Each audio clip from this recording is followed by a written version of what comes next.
On the rainy afternoon of August 14, 2026, emergency services were called to a flat in South London. Inside, they found a man unresponsive. The deceased was 41-year-old Jason Arday. Just 9 days earlier, he had resigned from a highly prestigious professorship at the University of Cambridge. Police quickly ruled the death unexpected but not suspicious. To understand how a scholar at the highest level of academia reached this fatal endpoint, we have to examine the pressures that surrounded him. His death raises a question that extends far beyond the campus: how a highly publicized symbol of progress can be left completely unprotected when that same publicity turns into a national controversy.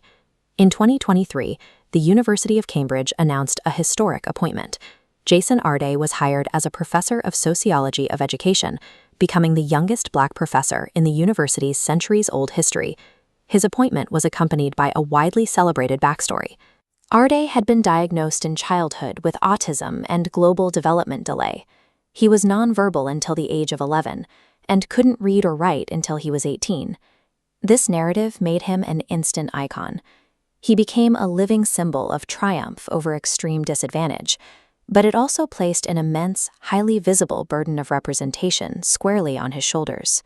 But away from the press releases, the academic community was already talking. Almost the moment Arday took his post, quiet doubts about the rigor and originality of his work began circulating through the Cambridge common rooms. For a university eager for a clear win on diversity, the narrative was a success. But by prioritizing the story over standard academic vetting, they placed a vulnerable man in a position where any discrepancy in his past would be met with maximum public force. In May 2023, two sociologists, David Harris and Martin Hammersley, began flagging issues in Arday's published work, noting uncredited similarities to previous research. Soon, a much larger problem surfaced. Investigators looking at Arday's 2015 PhD thesis found dozens of passages copied nearly verbatim from an earlier dissertation. In late 2025, Times Higher Education prepared a detailed exposé. Instead of responding, Arday used legal force. He hired Carter Ruck, one of the UK's most aggressive defamation law firms, and filed police harassment claims against the investigative reporter.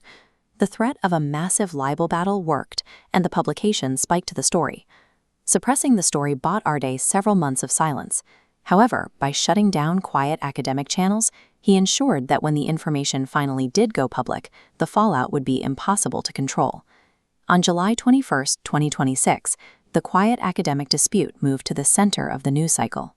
Nathan Coffness, a philosopher who had been dismissed by his own Cambridge college, published the suppressed plagiarism allegations on his Substack. The British mainstream press immediately seized on the story. Over the course of just 22 days, newspapers published an astonishing 249 articles targeting Arday. The coverage quickly mutated. Reporters moved past the plagiarism and began pulling apart his personal life, discovering that the inspiring memoir he was about to publish was filled with claims that were impossible to verify. He claimed to run 600 miles in 6 days, raise millions for charity, and survive knife-wielding intruders leaving a pig's head at his door. He was exposed on a national stage as a severe fabulist. What should have been an internal academic dispute was now a highly sensationalized, inescapable public humiliation. Inside Cambridge University, leadership panicked. The historic hire that had brought them so much positive press was rapidly devolving into a catastrophic brand liability. Facing immense public pressure, the university did not step in to manage the crisis or protect their employee.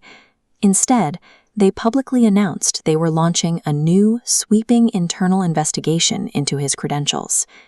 Completely isolated by his employer and overwhelmed by the media onslaught, Arday resigned immediately on August 5th. An elite university eagerly used a disabled scholar to burnish their reputation, but prioritized their own image the moment that association became inconvenient. They had abandoned their duty of care.